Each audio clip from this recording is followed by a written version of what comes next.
las cosas que podemos hacer para acabar con la corrupción es asumir nuestra propia responsabilidad y optar por hacer las cosas bien la mayor parte del tiempo.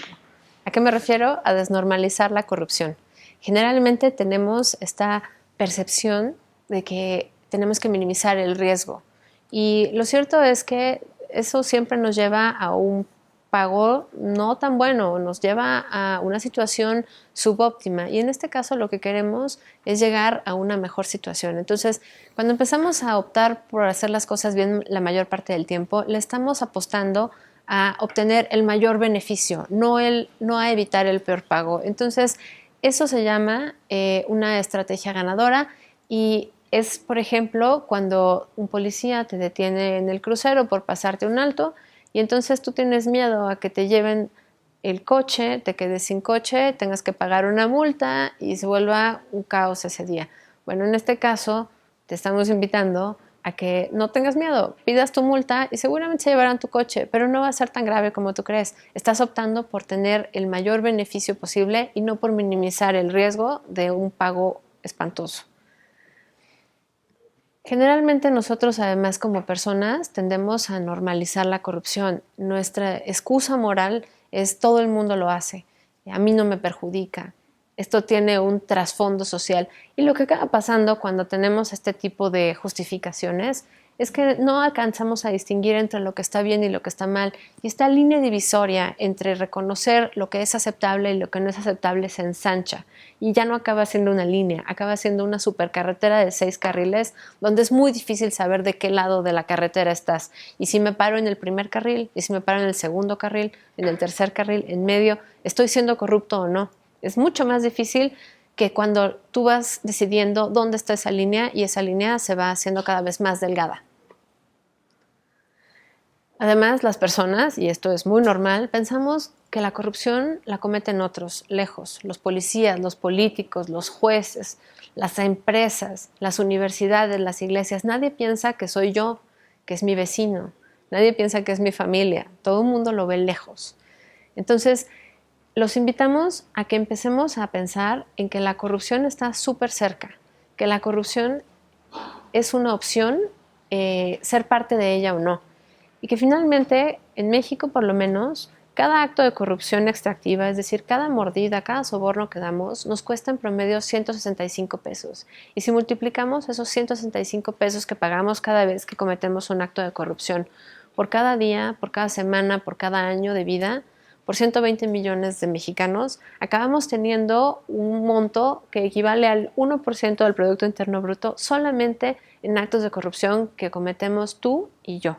Ni siquiera estamos contabilizando los grandes actos de corrupción que cometen los empresarios, el dinero que se roban del erario algunos políticos, no. Esto es asumir tu propia responsabilidad en lo más cercano a ti y bueno, pues un pago pequeño acaba siendo un pago muy costoso.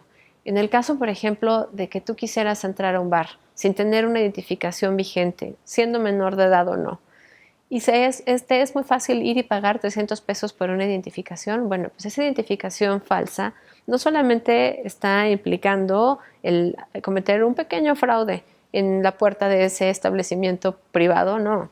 Eso tiene todo un impacto en la industria de generar identificaciones falsas que acaban mermando la calidad de nuestra democracia. ¿Por qué? Bueno, pues porque el Instituto Nacional Electoral tiene que depositar cantidades importantes de dinero en generar controles de seguridad para que no exista un mercado de identificaciones tan sencillo, tan barato.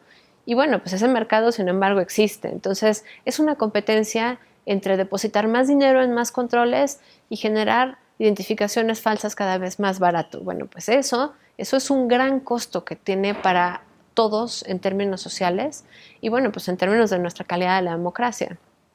Además, un pago pequeño que, por ejemplo, hiciéramos en la ventanilla única de una delegación para obtener un trámite relativamente sencillo que nos costaría 100 pesos, pero sí regresar en 2 ocasiones posteriores a concluir el trámite. Bueno, pues me están ofreciendo que me lo hacen por 1,000 pesos y me lo entregan ese mismo día en la tarde. Esa opción de pagar 100 pesos y regresar en 2 ocasiones posteriores o pagar 1,000 pesos y regresar esa misma tarde, esa es la que te da el verdadero poder de optar entre hacer o no las cosas bien.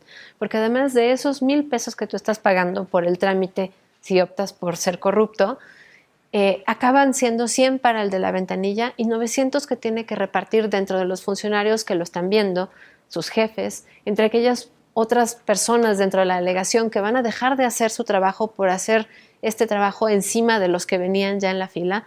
Entonces, este costo en corrupción de 1,000 pesos acaba siendo realmente una merma importante en los procesos y bueno, pues acaba siendo también una merma importante en el ejercicio del gasto y nos cuesta a todos como país muchísimo dinero. Y bueno, retomando a la responsabilidad de optar por hacer las cosas bien la mayor parte del tiempo, les hablo desde la responsabilidad y el poder que implica el poder decidir entre ser o no corrupto. Y bueno, pues el tío Ben tiene esta frase que dice que este gran poder siempre conlleva una gran responsabilidad. Y esta responsabilidad radica en que mientras tú y yo gastamos el 14% de nuestro ingreso en promedio en mordidas, la gente que menos ingreso tiene, hasta un salario mínimo por hogar, acaba destinando hasta una tercera parte de su ingreso a estos pagos por mordida, por diversas razones, porque ellos tienen que pagar para poder acceder a servicios sociales que tú y yo damos por sentado, pero también porque a veces los precios de las mordidas los establecemos en promedio entre todos. Y si el promedio del ingreso de los mexicanos es más alto que el de los sectores más pobres, pues esos sectores más pobres tienen que acabar pagando el mismo precio que pagamos tú y yo. Es decir, un porcentaje mayor de su ingreso se destina a eso.